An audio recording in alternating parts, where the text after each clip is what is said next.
Jadi hari ini kita mau belajar tentang kimia ya. Tapi kan kalau di SMP belum ada tuh kimia. Kimia itu apa sih? Nah, coba kalian itu ya, tulis di chat Zoom ini dari pikiran kalian tuh sebenarnya kimia itu apa sih? Apa kalian kepikiran oh kimia itu kayaknya bom nih. Oh kimia itu kayaknya cairan deh atau apa terserah. Coba saya mau tahu nih, menurut kalian tuh kimia yang ada di otak kalian tuh apa sih? Coba silahkan itu ya, tulis di chat Zoom sekarang. Saya tunggu. Nuklir, Bu, nuklir. Ya boleh, tulis di chat Zoom semuanya, saya mau tahu. Harus semuanya ya, nanti ada rekamannya loh. Siapa yang nggak menulis? Ayo, tulis di chat Zoom. Apa sih kimia menurut kalian? Atau tadi dia bilang nuklir, boleh. Atau dia bilang cairan, atau bilang mungkin kosmetik, atau apa, terserah. Apa menurut kalian? Oh, ini sudah ada nih. Yang lain. Zat, oke. Reza belajar. Percobaan-percobaan, oke. Naufal banyak eksperimennya. Safina laboratorium. Adel campuran zat-zat. Ikram senyawa. Nazil eksperimen. Fazli mempelajari berbagai zat. Oke. Franciscus gas. Syarefa praktikum. Akmal bom. Wow, parah ilmu tentang materi. Elsa bahaya. Haikal eksperimen ya, bagus. Banyak ya, beragam nih kalian nih. Cairan, eksperimen, lab, bahaya, atau nuklir. Oke. Oke, good. Bener ya, kalian semua bener kok. Ilmu tentang zat, eksperimen. Good. Oke, sebenarnya kimia itu apa sih? Kimia itu sebenarnya nggak selalu bahaya ya. Kita lihat di sini ada es krim. Es krim pun dia terdiri dari zat-zat kimia. Terdiri dari apa? Kan gula ya. Es krim kan manis, berarti ada gulanya dong. Gulanya itu ada zat karbonnya, ada hidrogennya, ada oksigennya. Itu es krim. Panci yang kalian gunakan untuk masak, itu juga kimia. Zatnya terdiri dari aluminium. Itu ya. Terus paku, misalnya untuk maku-maku apa nih? Itu juga kimia. Terdiri dari besi ya. Lalu lipstik juga, kosmetik kita, sabun cuci muka kalian, semuanya itu pun kimia. Atau ada yang punya minyak talon, vitamin, semuanya itu kimia ya. Ada zat-zat kimia yang ada di sana. Bahkan kita sendiri, kita sebagai manusia itu juga kimia. Ada zat-zat yang juga di kita, ada nitrogennya, ada karbonnya, banyak gitu. Jadi semua itu sebenarnya dunia kita tuh adalah dunia kimia. Mobil kalian, pensil kalian, laptop ini, HP kalian, semua itu kimia. Mengandung zat-zat kimia. Jadi kalau ada yang bilang kayak gini, ada nggak yang masih bilang kayak gini? Biasanya suka jualan produk. Saya jual produk tanpa bahan kimia, ada yang pernah dengar nggak? Ya kan? Atau ini, ada ini nih, obat ini tanpa bahan kimia. Ada nggak yang pernah dengar seperti itu? Itu bullshit ya. Kalau kalian nih udah anak-anak kimia nih yang diajarin Bu Putri, nggak boleh lagi nih ada yang bilang seperti ini. Tanpa bahan kimia itu nggak ada ya. Karena semua itu pasti terdiri dari zat-zat kimia. Nah, mungkin maksudnya penjual itu bukan nggak ada bahan kimianya, tapi bahan kimia berbahayanya mungkin nggak ada. Gitu. Ini bukan yang nggak ada bahan kimia, mungkin bahan kimia yang berbahayanya mungkin. Sampai situ semuanya mengerti? Mengerti. Ya, jadi jangan ada yang paham lagi nih. Jualan-jualan tanpa bahan kimia, cireng tanpa bahan kimia, tanpa pengawet, nggak ada ya kayak gitu ya. Semuanya itu adalah terdiri dari zat kimia. Jadi kimia itu ada yang bahaya, ada yang enggak. Kalau yang nggak bahaya bisa kita makan, bisa kita pegang, kayak panci kan nggak bahaya, makanya bisa kita pegang. Kue nggak bahaya, makanya bisa kita makan. Vitamin juga bisa kita makan. Itu berarti nggak bahaya, jadi kimia itu nggak selalu bahaya ya. Kalau semuanya berbahaya, gimana kita bisa bertahan hidup ya, nggak ada yang bisa kita makan dong. Nah, tapi juga ada banyak yang berbahaya. Maka dari itu, karena banyak yang bahaya, kita kasih simbol. Supaya kita nggak ini nih, supaya nggak salah pegang, nggak salah-salah, kita kasih simbol. Nah, simbolnya kan sudah saya PR kan kemarin ya. Ada banyak nih simbol-simbol kimia. Jadi punya gambarnya seperti ini nih.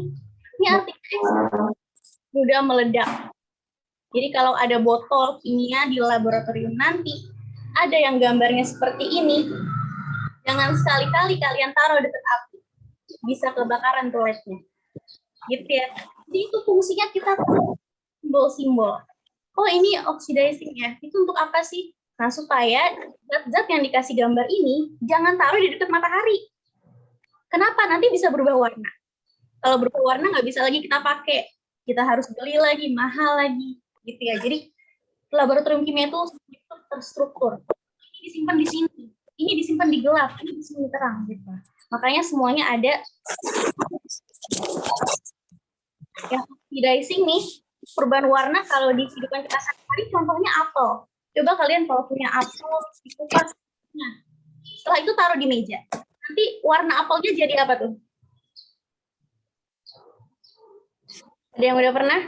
Apel tanpa kulitnya taruh di meja, nanti warna apelnya jadi apa? Kecoklatan, Bu. Iya, betul. Kecoklatan. Ataupun kalian misalnya beli pisang gitu, terus pisangnya pas, ditaruh aja, nanti kan juga kecoklatan. Itu karena yang bisa berubah warna artinya dia mengalami oksidasi. Gitu. Jadi ada zat-zat yang seperti itu, tapi nggak semua ya. Makanya kita kasih lambang-lambang seperti ini. Kalau ini dia gampang terbakar, jadi jangan taruh dekat api. Kalau yang ini, kalau kena tangan nanti bisa gatel, bisa kelupas kulitnya. Jadi jangan tentu pakai tangan biasa ya, harus pakai sarung tangan. Gitu. Jadi masing-masing simbol tuh punya artinya masing-masing. Dan itu berguna banget nih untuk di laboratorium dan dimanapun itu. Sampai situ mengerti? Ngerti ya? Jadi kalau masuk lab itu jangan sembarangan. Jangan pakai celana pendek, rambutnya digerai, itu jangan ya. Kalau bagian otak kerudung. Jadi apa sih, gimana sih supaya kita selamat di laboratorium? Jadi karena jangan takut ya mentang-mentang laboratorium itu bisa ada zat yang bisa meledak, jadi takut nih masuk lab. Jangan kayak gitu ya, anak kimia harus pemberani semuanya. Karena kita punya alat-alat yang bikin kita jadi safety. Apa itu? Silahkan kalian tonton video ini ya.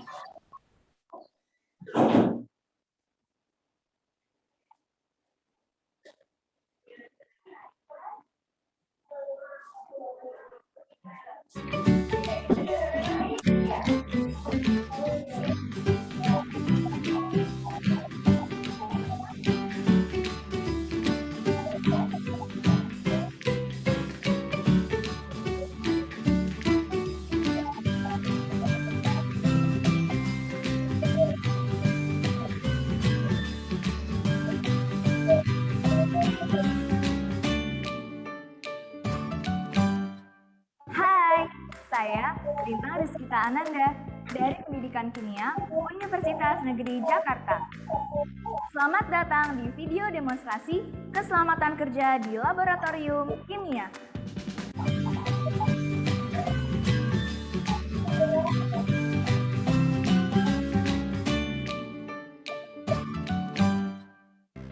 Apa sih tujuan dari video ini?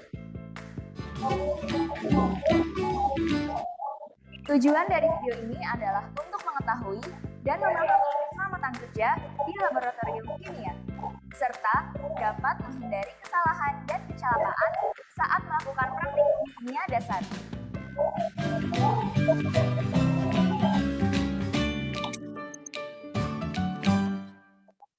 Sebelum memulai praktikum, ada persiapan yang harus dilakukan. Apa aja sih persiapannya? Yang pertama, gunakan sepatu tertutup. Tujuannya untuk melindungi kaki dari tumpahan bahan kimia. Yang kedua, kita harus menggunakan jas laboratorium untuk melindungi badan kita dari percikan bahan kimia. Jangan lupa dikancing semua ya. Ketiga, kacamata khusus. Kacamata khusus dapat digunakan manakala terdapat percobaan yang membahayakan mata, sehingga terlindung dari percikan bahan kimia yang dihasilkan. Jika kalian sudah memakai kacamata, tidak perlu lagi menggunakan kacamata khusus. Keempat, masker. Masker dapat digunakan manakala terdapat percobaan yang menghasilkan gas. Tujuannya agar tidak terhirup gas yang dihasilkan dari bahan kimia. Kelima, lepas perhiasanmu sebelum memasuki laboratorium. agar logam yang terdapat di perhiasan tidak bereaksi dengan bahan kimia. Keenam, sarung tangan. Sarung tangan digunakan manakala terdapat percobaan yang menggunakan bahan kimia yang dapat membahayakan kulit.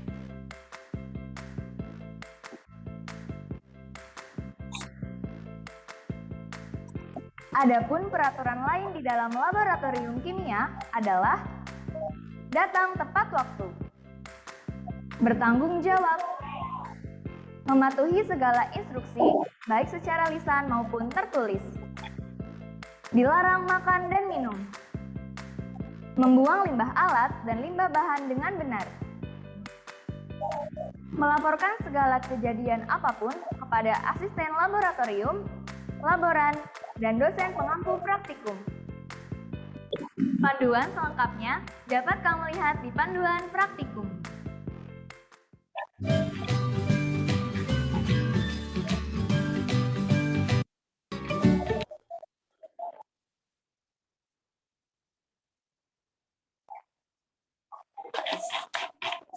Ya, gimana nih?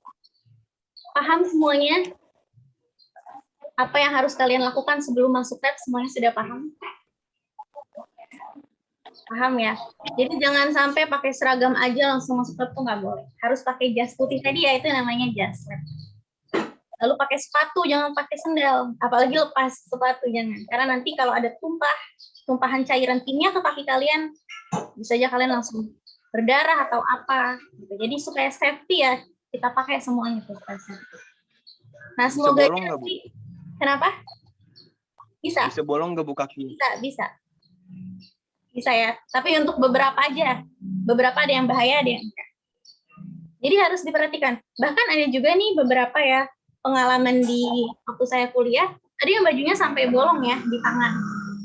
Karena lupa menggunakan sarung tangan. Gitu. Jadi semuanya itu harus safety ya kalau di kimia. Nanti insya Allah mungkin di bulan Agustus akhir kalian bisa sekolah lagi, kita ke lab, kita coba semuanya ada di sini. Ya. Oke, sebelumnya ada pertanyaan? Nggak ada? Kalau gitu saya lanjut. Jadi di kimia, di lab ya, itu banyak banget alat-alatnya. Ada alat untuk nimbang, ada alat untuk ngambil bahannya. Gitu ya, ini untuk ngambil bahannya nih. Ada alat untuk ngaduk, ini ada termometernya, ini untuk nimbang ya. Timbangannya pun beda-beda. Kalau ini lebih akurat nih, karena tertutup kan. Kalau ini yang terbuka lebih nggak akurat. Lalu ada tempat untuk menaruh tabung reaksi, banyak banget alat-alatnya. Nanti kita lihat ya di bulan Agustus. Tapi alat-alat ini, bentuknya itu sudah disesuaikan ya dengan fungsinya.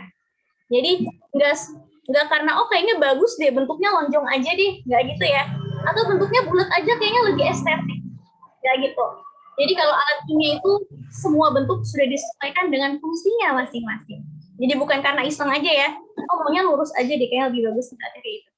Jadi contohnya di sini ada Erlenmeyer sama gelas kimia. Fungsinya sama-sama untuk menaruh zat cair, kita masukkan ke dalamnya bisa ya. Cuma ada bedanya karena bentuknya beda. Nah, kita lihat di sini. Kalau bentuknya ya di lehernya. Kalau gelas kimia kan lurus aja ya. Lurus aja. Jadi kalau kita mau campur, misalnya kita mau ini nih, masukin ke sini zat 1 segini. Masukin lagi zat 2 segini. Terus kita mau aduk, mau campur. Itu kan bisa pakai batang pengaduk ya.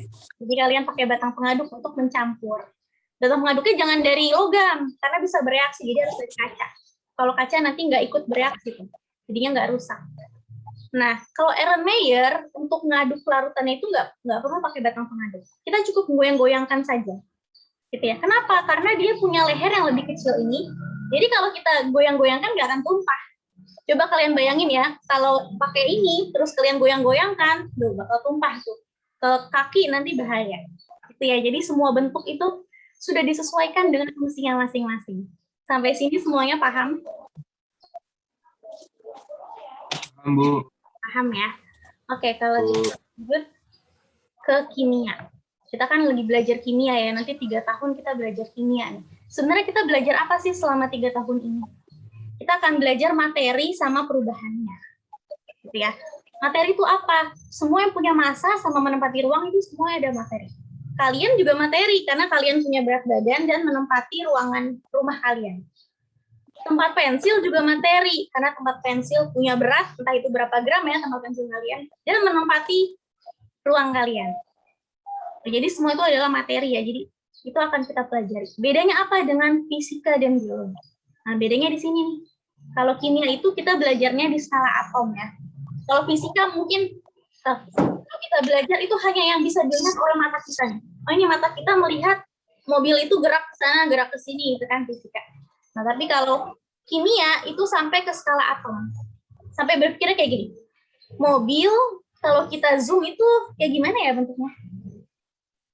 Apakah dia bentuknya seperti bulat-bulat ini atau kumpulan segitiga-segitiga sehingga akhirnya bisa membentuk mobil atau gimana? Jadi pikiran kita sampai sedetail itu ya kalau kimia. Jadi ke skala atom.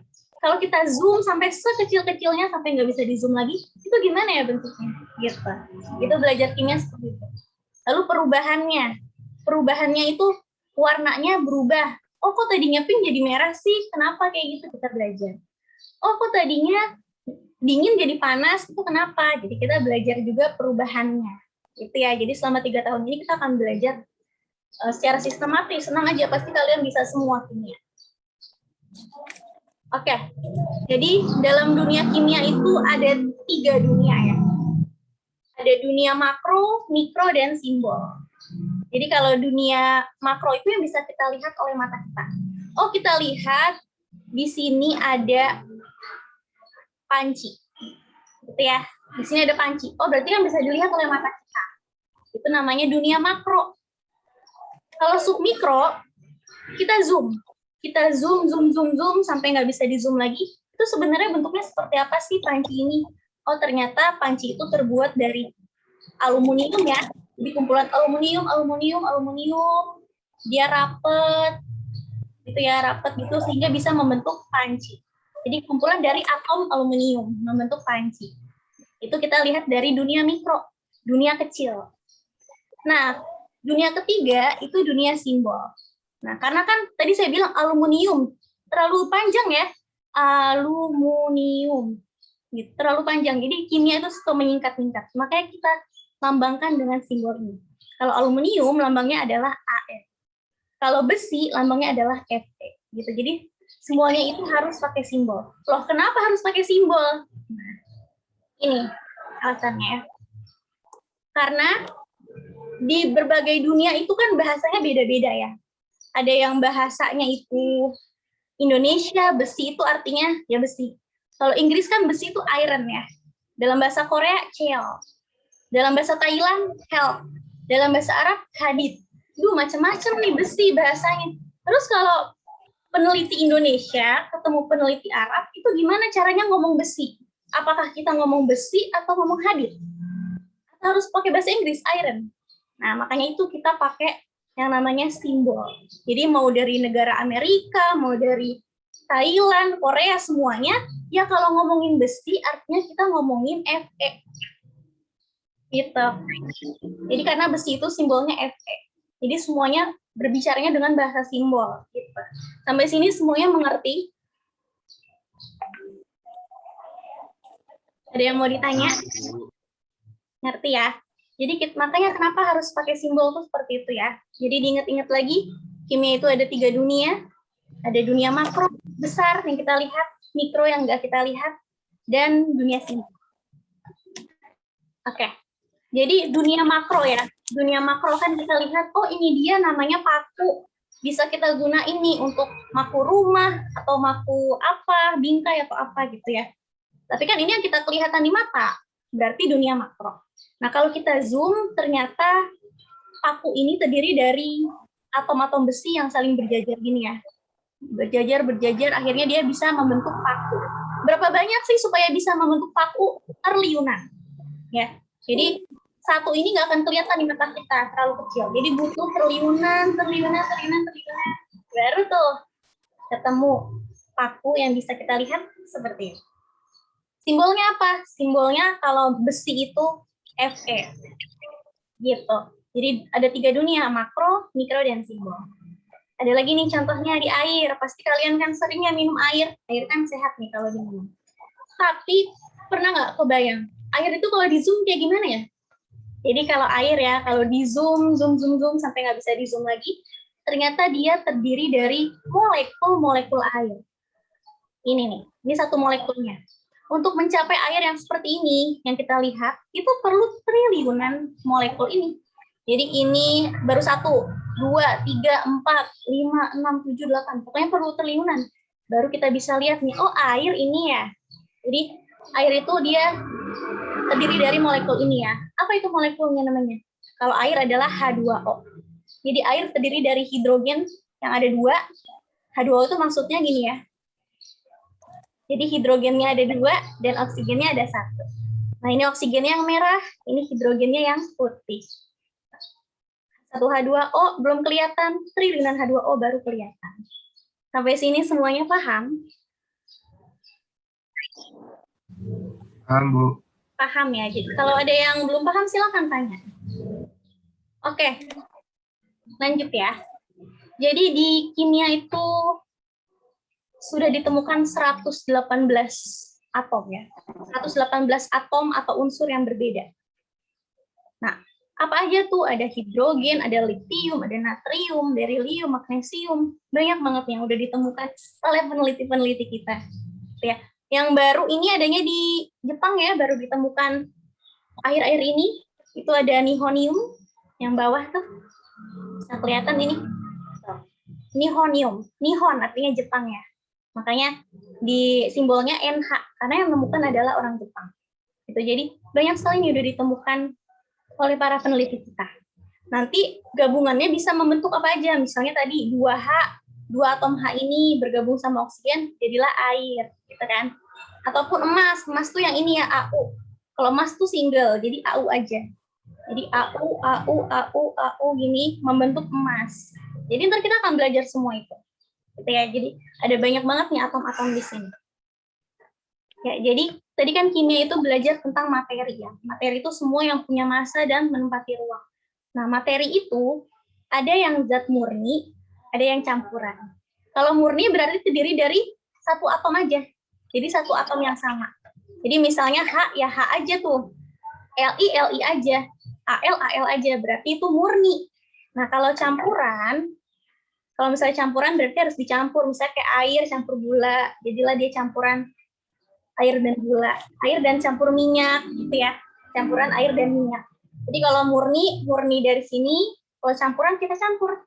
Air campur gula, air campur minyak, air campur pasir, gitu. Atau kue kan juga campuran ya, campuran dari baking soda, tepung, bla bla bla menjadi kue. Itu juga campuran. Nah, zat murni itu ada yang unsur, ada yang senyawa. Apa bedanya? Kalau unsur itu terdiri dari satu jenis atom aja. Gitu. Jadi jenis atom yang sama ya. Itu jenis atom yang sama. Misalnya H ya H aja.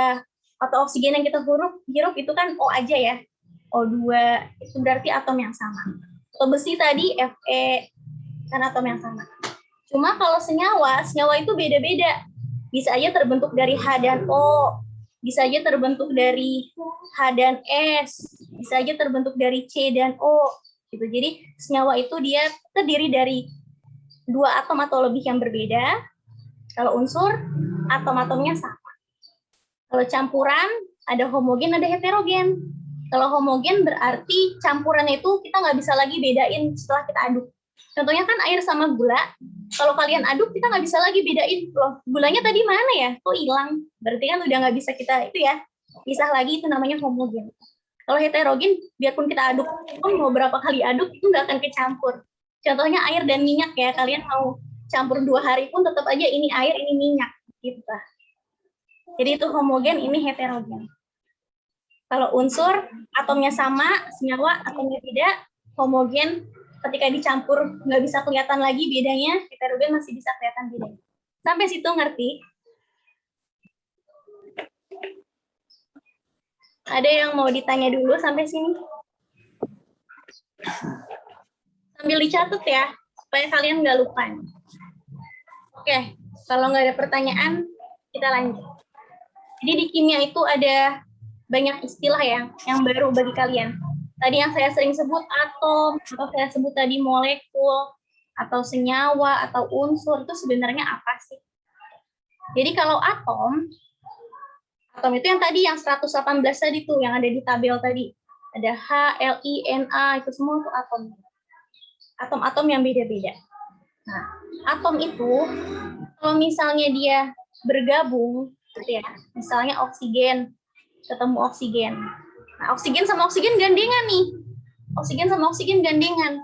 Membentuk gas oksigen yang bisa kita hirup, sehingga kita bisa hidup, gitu ya. Nah, kalau misalnya ada gandengan kayak gini, biarpun sama-sama oksigen ya, tapi kan gandengan. Berarti dia akan membentuk molekul. Kalau dia gandengannya itu sama unsurnya, sama-sama oksigen, berarti namanya molekul unsur. Kalau beda, berarti molekul senyawa. CO2 kan dia biarpun gandengan, tapi beda ya. Satunya C, satunya O.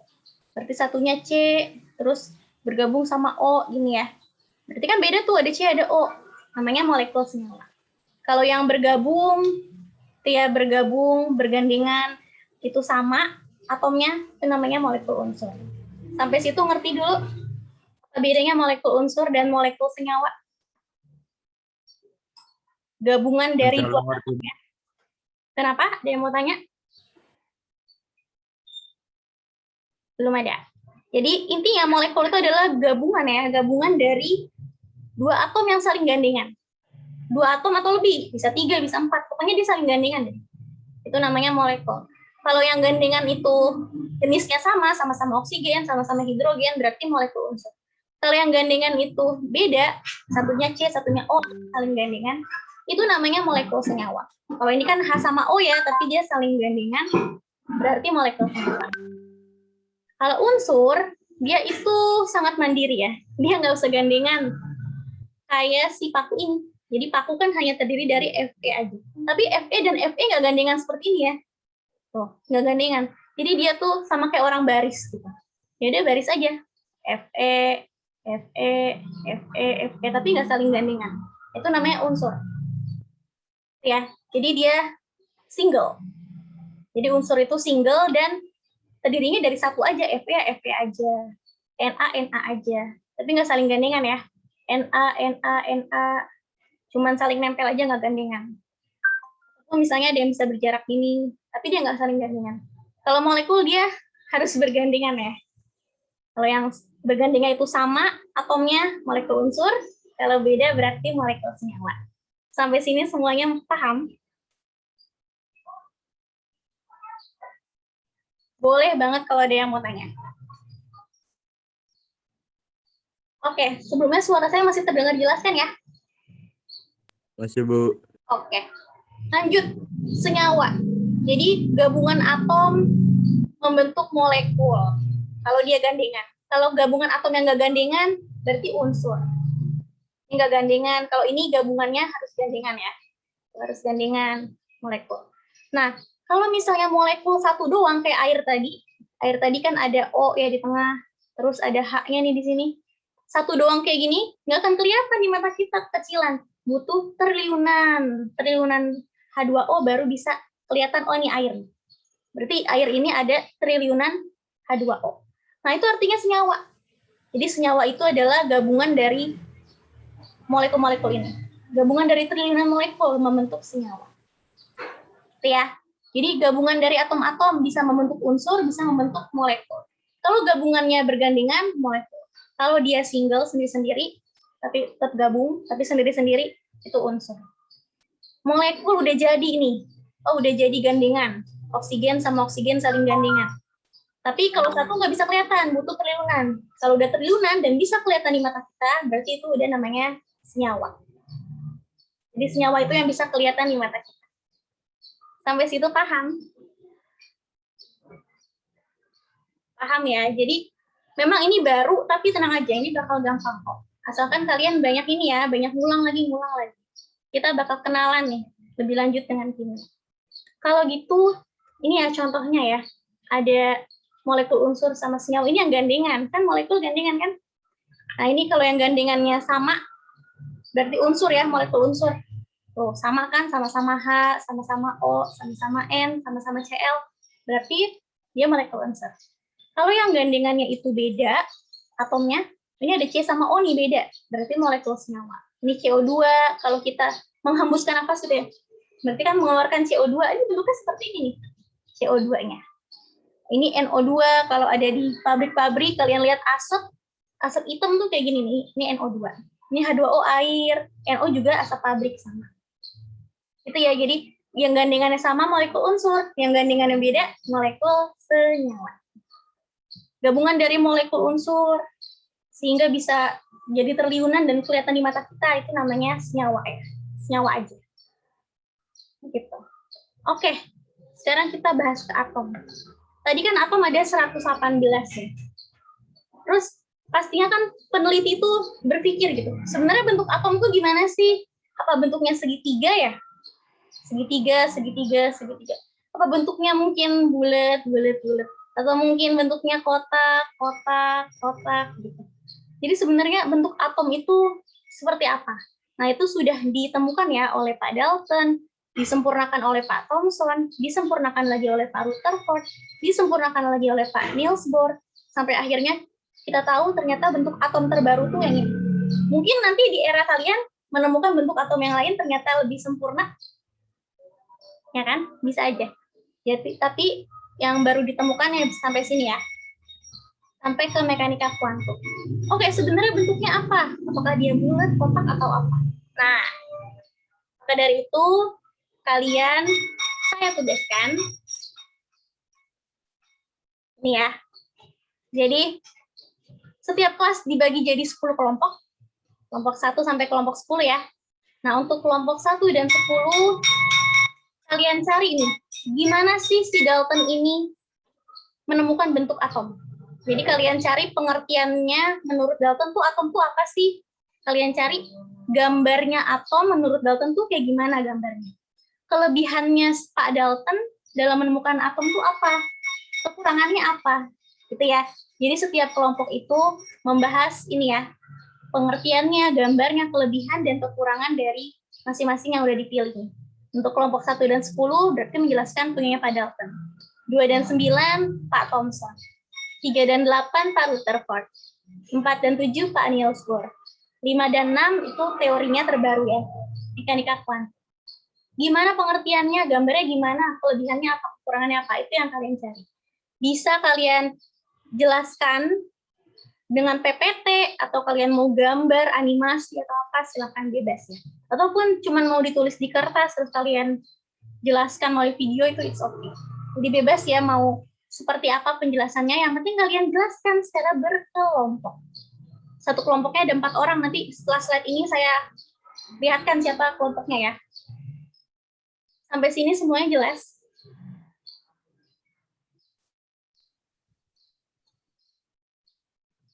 Jelas?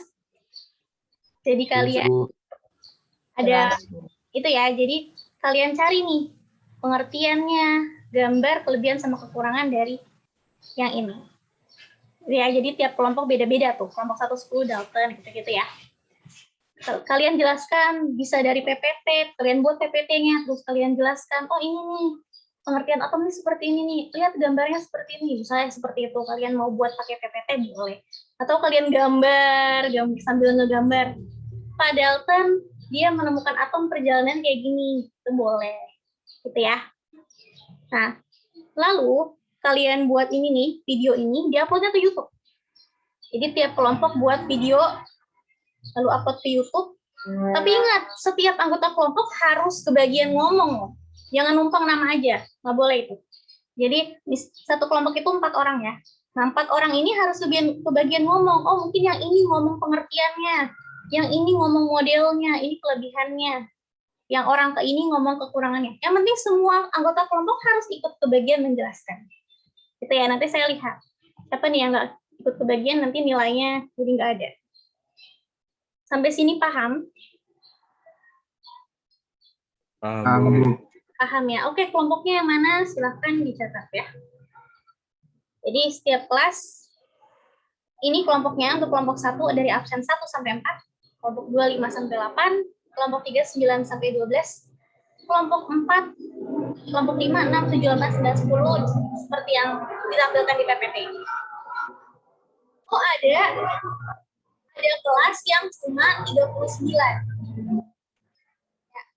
Jadi ada kelas yang cuma 39 orang ya. Kelas berapa tuh saya lupa. Nah, itu berarti kelompok 10-nya cuma 3 orang. Ya, kalau cuma 39 anak. Jadi disesuaikan ya, ada berapa orang di kelas kalian. Sampai sini semuanya paham? Paham, Bu.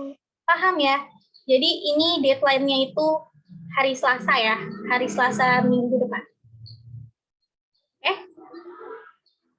Hari Selasa minggu depan, nanti kalau misalnya Zoom, nanti saya pikirin ya, kita minggu depan itu bisa Zoom atau yang lain, tapi yang pasti akan saya tanya secara acak ya. Mungkin saya akan tanya ke kelompok 6. Coba kelompok 6 presentasi di depan saya minggu besok. Atau mungkin kelompok 4 atau mungkin kelompok 2. Jadi secara acak ya. Jadi siap-siap nih kelompoknya. Jangan cuma menjelaskan, tapi dipahamin lagi. Karena biar waktu saya tanya, jadi kalian tahu. Gitu ya. Kelompok 1 sampai 10 bahas Dalton. Oh, saya mau tanya ke kelompok 1. Pengertian Dalton apa sih? Gitu ya. Jadi harus paham. Nggak cuma kalian tulis, tapi kalian pahami juga. Sampai sini semuanya paham? Apa ada pertanyaan?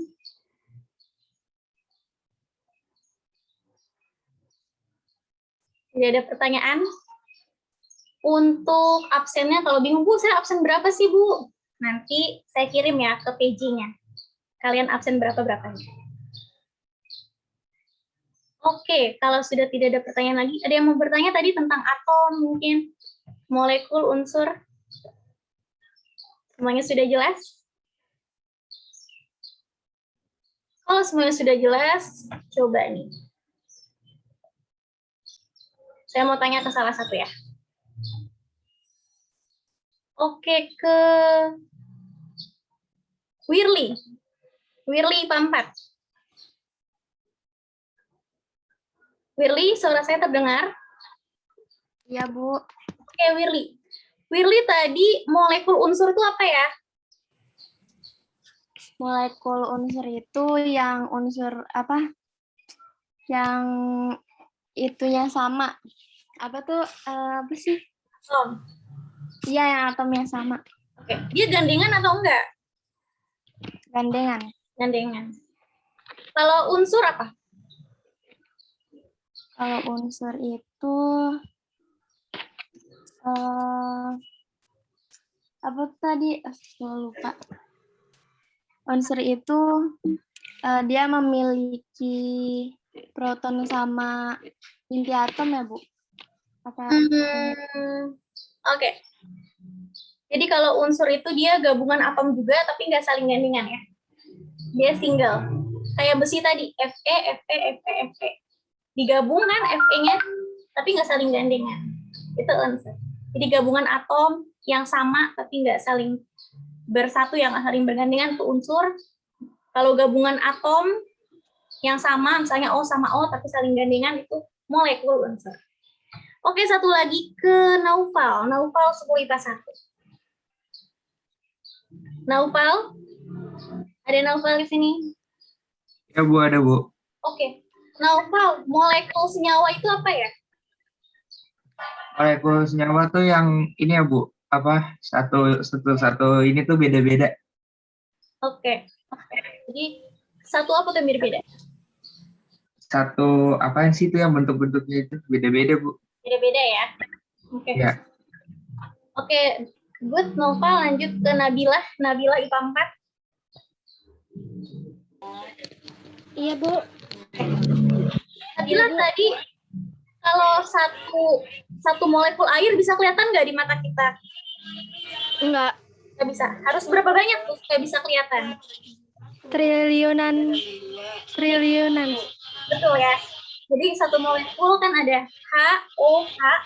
Satu doang nggak bisa kelihatan. Perlu H2O, H2O, H2O, H2O yang banyak triliunan baru bisa kelihatan. Oh, itu dia air. Gitu ya. Oke, good. IPA 1 dan IPA 4 ya.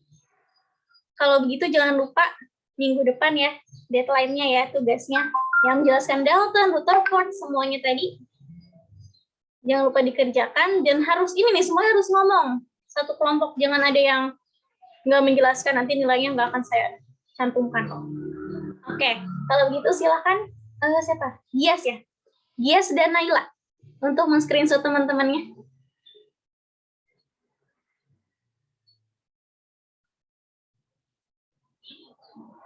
Gias ada? Naila? Ya Bu, sudah Bu.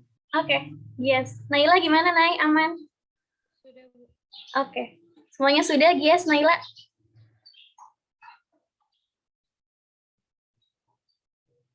Sudah? Sudah selesai? Sudah Bu. Oke, Naila juga sudah selesai, Nay? Udah. Kalau begitu, kita tutup pembelajaran kimia ini dengan doa sesuai kepercayaan masing-masing ya. Berdoa dimulai.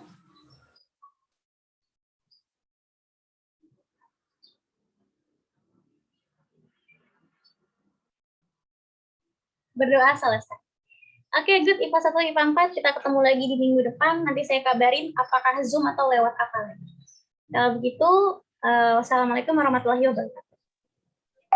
Waalaikumsalam warahmatullahi wabarakatuh. Oke, ya, silakan live IPA 1 dan IPA 4. Terima kasih Bu.